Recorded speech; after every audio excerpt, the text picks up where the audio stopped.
Une personne sans référence, un bon matin devient une légende. Namesana nangate koyebanae. Les courtes prières en public et les résultats sont magnifiques. C'est qu'elle est nanga koumenana l'ensemble. Il m'appelait, je le sais, Likabwezo pela katinanga. Namituni pona nini ezo umela yakolobe zebele. Nous vous saluons tous au nom précieux et glorieux de notre Seigneur Jésus-Christ. Nous sommes encore contents et joyeux de nous retrouver ensemble dans cette tranche de temps d'édification, comme nous avions l'habitude de nous retrouver chaque semaine. Que Dieu vous bénisse, vous qui nous suivez régulièrement. Soyez bénis chez vous avec votre serviteur Aris Tony Katumbaï que je suis. Nous allons nous entretenir pendant quelques minutes pour cette tranche de temps d'édification. Nous allons essayer un peu de parler d'une chose que l'Église doit savoir. Donc, ce que l'Église doit savoir, c'est dans cette rubrique dans laquelle nous allons nous retrouver. Et la chose en question sur laquelle nous parlons, c'est que nous sommes au temps où nous sommes à l'ère ou à la saison de l'émergence du prophétique. Nous sommes au temps ou à la saison ou à la saison de l'émergence du prophétique. Alors, c'est sur ça que nous allons essayer de parler pendant quelques temps. Il sera une très bonne chose si on pouvait prier le Seigneur. Seigneur Dieu, je te prie, je te bénis, je recommande ces moments entre tes saintes mains. Fais-nous du bien, Seigneur. Éclaire-nous au sujet de ta parole et sur cette pensée que nous allons partager au nom de Jésus. Amen. Gloire au Seigneur. Alors, comme je le disais, que nous parlons de ces sujets, ce que nous sommes dans ce que l'Église doit savoir, et le sujet sur lequel nous allons mettre l'emphase ce soir, c'est que nous sommes au temps de l'émergence du prophétique, où nous sommes à la saison, où nous sommes à la dispensation, où nous sommes à l'ère de l'émergence du prophétique. D'abord, j'aimerais bénir Dieu, surtout pour nous qui sommes à Kinshasa, nous qui sommes au Congo. Je bénis Dieu pour le travail fantastique qu'en train de réaliser plusieurs pères prophétiques que Dieu a élevés dans la ville ou dans le pays. Nous voyons des hommes de Dieu, de pères, des aînés qui organisent parfois des conférences prophétiques, des écoles de prophètes pour enseigner aux gens autour du prophétique. Et nous voyons vraiment ces mouvements prendre de plus d'ampleur et nous bénissons Dieu pour tout ce qui est en train de se faire dans la ville et dans le pays. Nous croyons qu'au moyen de ces mouvements, Dieu va accomplir et réaliser encore beaucoup d'autres choses. Alors, comme je le disais, nous sommes à la saison ou à l'ère de l'émergence du prophétique et il nous sera très intéressant de savoir ou de reconnaître ou de savoir ce que c'est le prophétique. Lorsqu'on parle du prophétique, on fait allusion exactement à quoi? Ça, c'est la première question qui nous vient dans la tête autour de ces sujets. Lorsqu'on parle du prophétique, la première des choses à savoir, c'est que le prophétique, parce que vous entendrez parler de ça, donc ça fait rage dans nos milieux ecclésiastiques, vous passez par-ci, par-là, on vous parle prophétique, ok, c'est quoi? Lorsqu'on parle du prophétique, premièrement, on fait allusion à tout ce qui a trait au prophète. Donc, lorsqu'on parle du prophétique, on fait allusion à tout ce qui a trait au prophète. Parce que si vous voulez comprendre le prophétique, il faudrait d'abord commencer par comprendre le sens du ministère prophétique. Et c'est ce qui vous donnera la capacité de mieux appréhender le reste. Parce que le prophétique, c'est un univers qui est global, qui est central, qui est assez vaste. Et comme je le disais, que c'est tout ce qui a trait autour du prophète. C'est-à-dire qu'on parle du prophétique, on fait allusion à tout ce qui a trait à la prédiction.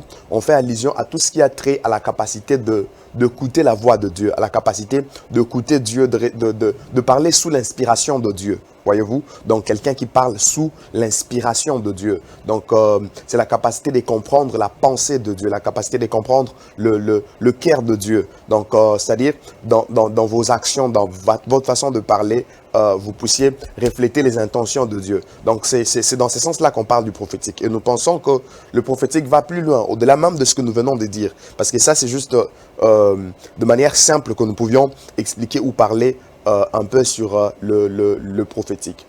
Et une autre chose qui est très très importante, c'est celle de la dispensation.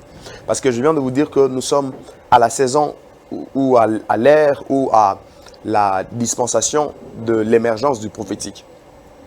Qu'est-ce que c'est une dispensation? Donc, comme vous l'avez entendu parler, il y a plusieurs termes synonymes que j'ai essayé de donner. Quand on parle d'une dispensation, on peut considérer ça comme une saison.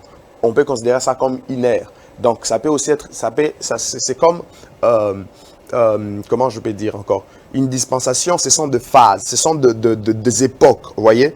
Donc, ce sont de phases établies par Dieu. C'est un peu comme des étapes ou phases par lesquelles la terre ou les habitants de la terre passent. Donc, ce sont des phases comme ça, des dispensations. Donc, des dispensations sont décrétées par Dieu. Donc, ce sont des époques de temps qui s'écroulent. Par exemple, lorsque vous lisez la Bible de manière un peu plus approfondie, vous vous rendrez compte qu'il existe cette dispensation de la parole de Dieu. Il y a eu l'innocence, il y a eu la conscience, il y a eu le gouvernement humain, il y a eu l'alliance, il y a eu la loi. Et nous sommes maintenant dans la dispensation de la grâce et après il y aura la dispensation du royaume. Donc à peu près 7 dispensations. Je ne serai pas entré en profondeur pour expliquer toutes ces dispensations, mais dans toutes ces époques que dénombre la parole de Dieu, vous vous rendrez compte que la dispensation dans laquelle nous sommes, l'ère dans laquelle nous nous retrouvons, et celle dans laquelle Dieu est en train de mettre un peu plus d'emphase à ce qui concerne le prophétique. Donc Dieu essaie de mettre un peu plus d'emphase. Dieu essaie de prôner ou de mettre un peu en avant le prophétique, où Dieu est en train de vouloir, il est beaucoup en train de passer par le prophétique pour accomplir ou faire plusieurs choses. Et pour d'autres, on peut les dire, ah non, mais pourquoi vous dites ça? Ben, nous voulons rester scripturaires. Vous le savez que nous sommes dans la dispensation de la grâce, une dispensation dans laquelle l'Église est sur la terre. L'Église attend le retour du Seigneur Jésus. Une dispensation dans laquelle le salut est accordé à tous par la foi en Jésus-Christ. Il n'est plus question des œuvres, mais il est plutôt question de la foi. Voyez-vous, mais qu'est-ce qui nous atteste réellement que nous sommes dans une dispensation qui met un peu plus d'emphase sur le prophétique, donc c'est-à-dire une dispensation qui met un peu plus d'emphase sur ce qui a trait au prophète, ce qui a trait à l'écoute de Dieu, ce qui a trait à la compréhension de la pensée de Dieu, de ses intentions, recevoir, comprendre, capter ses messages et agir comme lui il veut. Nous pouvons le prouver dans les textes de Joël. Chez vous, vous pouvez prendre avec moi le texte de Joël. Il est dit ceci dans Joël chapitre 2, le verset 28 à 29. « Après cela, je répandrai mon esprit sur toute chair. Vos fils et vos filles prophétiseront, vos vieillards auront de songes et vos jeunes gens de visions. Même sur les serviteurs et sur les servantes, dans ces jours-là, je répandrai de mon esprit. » Voyez-vous, ça c'était une prophétie que Joël était en train de donner en son temps. Il prophétisait qu'il y aurait dans la suite un temps pendant lequel Dieu va répandre son esprit sur tous. Dieu va répandre son esprit, vos fils et vos filles prophétiseront, vos jeunes gens auront des visions et vos vieillards auront des songes. Mais lorsque vous lisez encore la Bible dans le livre des Actes, chapitre 2, le verset 16 jusqu'au verset 18, vous vous rendrez compte que l'apôtre Pierre reprend la prophétie de Joël. Et ça, c'était le jour de la Pentecôte, la première Pentecôte après résurrection de Jésus-Christ. L'apôtre Pierre reprend encore cette parole, juste pour confirmer que ce que le prophète Joël ce que le prophète Joël avait prédit a eu l'accomplissement.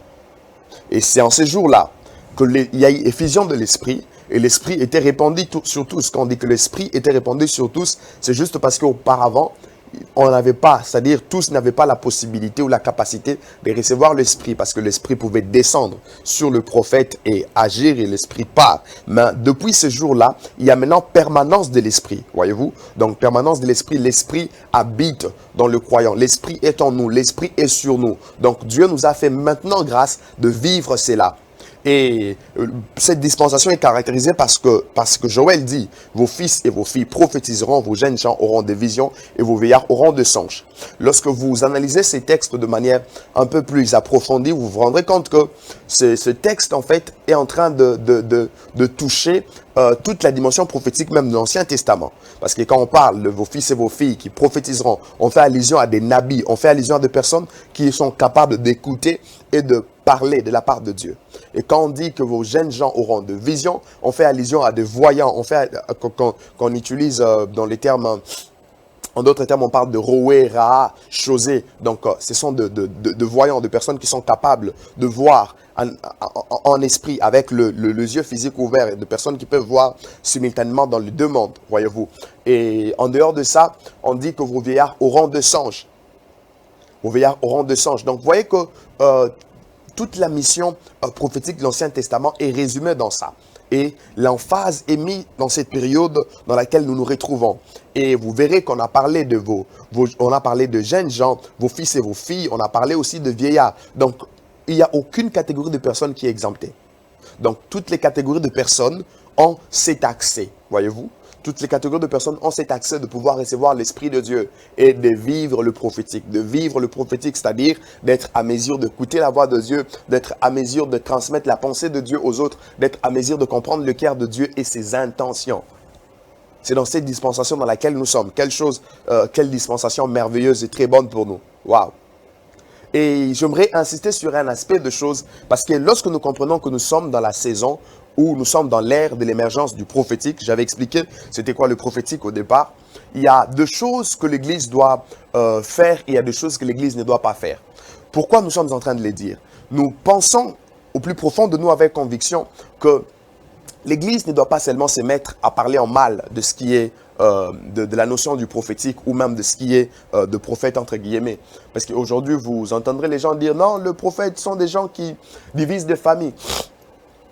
Certes, on a vécu ce genre de choses où des familles ont été divisées.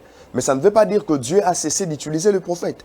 Ça ne veut pas dire que Dieu a cessé de susciter de prophètes authentiques qui lui servent en conformité avec sa parole. Voyez-vous, et si l'Église se mettait à parler toujours en mal du prophétique, je pense que ça ne serait pas une très bonne chose. Parce que nous retrouvons le prophétique dans la Bible. Dieu est en train de mettre l'emphase sur cela dans la dispensation dans laquelle nous sommes, dans l'époque ou dans la saison dans laquelle nous nous retrouvons. Dieu met de l'emphase sur ça. Et si nous nous mettons juste à parler du mal, à parler en mal du prophétique, ça sera comme si nous étions en train de faire une mauvaise publicité de ce que Dieu est en train de vouloir, sur ce que Dieu est en train de faire et sur l'élément par lequel Dieu est en train de passer pour bénir plusieurs vies. Église, nous ne sommes pas appelés à parler du mal du prophétique. Non, non, non, je ne pense pas. Il faudrait plutôt recadrer les choses. Mais si vous vous mettez toujours à parler du mal, c'est ainsi que vous verrez même dans certaines églises, quand il y a des gens qui n'acceptent pas de prophétie, il y a des gens, quand on parle de ces histoires, non, non, ça ne nous concerne pas. Ils se mettent à l'écart et qu'on sort. Mais lorsque vous sondez les Saintes Écritures, vous voyez que ces choses nous appartiennent et nous sommes dans un temps où nous devons le vivre. Voilà pourquoi j'invite les enfants de Dieu, j'invite les hommes de Dieu, de ne pas parler en mal du prophétique. Alors, il y a une deuxième chose que j'aimerais vous demander, est-ce que... ayant connaissance, Église, ayant connaissance du fait que dans les temps dans lesquels nous sommes, Dieu met de l'emphase sur le prophétique, mais la Bible nous fait aussi voir qu'il y a de faux prophètes. Donc, dans le même temps, il y a aussi des faux prophètes qui sont suscités par l'ennemi de l'autre côté. Qu'est-ce que l'Église doit faire? L'Église doit enseigner. L'Église où les hommes de Dieu doivent enseigner l'Église sur le prophétique authentique. Donc, la meilleure manière de combattre le faux, c'est d'enseigner ce qui est vrai. Et ce n'est pas de rester juste en train de parler, non, vos histoires là, non, ça c'est faux, ça ne se passe pas comme ça. Non, si ça ne se passe pas comme ça, donnez-nous l'occasion d'être enseignés pour comprendre comment les choses doivent être faites. Donc, c'est-à-dire que l'Église doit avoir des hommes, de personnes qui enseignent sur le prophétique, de personnes qui prêchent sur le prophétique. C'est très important. Pourquoi? Parce que ça va permettre à l'Église d'avoir un niveau de discernement. Ça ne sert à rien de mettre quelque chose de côté qui nous appartient au lieu de chercher à connaître comment l'utiliser d'une bonne manière afin que cela soit important ou afin que cela soit utile pour nous tous, voyez-vous. Donc, je suis en train d'insister sur le fait que l'Église doit être enseignée sur le prophétique. Nous devons enseigner le prophétique dans les églises, le prophétique authentique, voyez-vous. Donc, s'il y a eu de faux et qu'on sort, mais le Dieu qui suscite le prophète continue à les faire. Ça, c'est très capital et très important. J'insiste sur ça. Nous sommes appelés à ne pas parler en mal du prophétique et nous sommes appelés à enseigner sur le prophétique. Ça, c'est très capital et très important. Ma prière pour l'Église est que Dieu suscite au sein de l'Église des hommes et de femmes ou de personnes capables d'enseigner sur ces choses.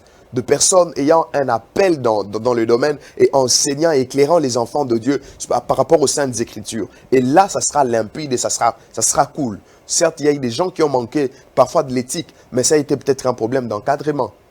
Voilà pourquoi l'Église a cette tâche et ses devoirs. Nous savons que nous sommes au temps de l'émergence. Nous sommes à la saison de l'émergence du prophétique. Je profite de l'occasion, alors que nous avions parlé du prophétique, nous avions compris la saison dans laquelle nous sommes. Et nous sommes en train de vous annoncer déjà notre ouvrage portant sur la culture prophétique. Donc, le titre du livre, c'est la culture prophétique. La sortie officielle sera d'ici là. Ça sera pour le 3 juillet, le samedi 3 juillet, de 9h30 à 13h juste. Nous serons donc à Bandalungwa, dans la commune de Bandalungwa, dans la salle FCM, juste avant Kinmarché. Donc la salle FCM est sur l'avenue Kassavubu, avant Kinmarché. Nous serons là le samedi 3 juillet pour la sortie officielle de cet ouvrage. Et dans l'entretemps, si vous êtes dans le besoin, vous pouvez déjà nous contacter. Notre numéro est là. Vous pouvez nous appeler, vous pouvez passer un message par WhatsApp.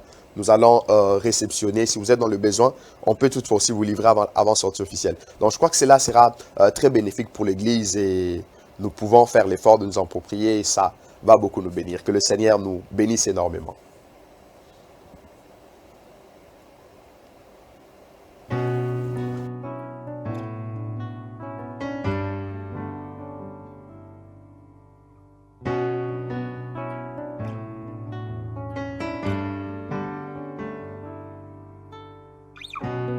Une personne sans référence, un bon matin devient une légende. Namesana nangate koyebanae. Les courtes prières en public et les résultats sont magnifiques. C'est que les nanga koumenana l'océan. Il m'appelait, je le sais. Likabwezo pela katinanga na mituni pona nini ezo umela yakolobe zebele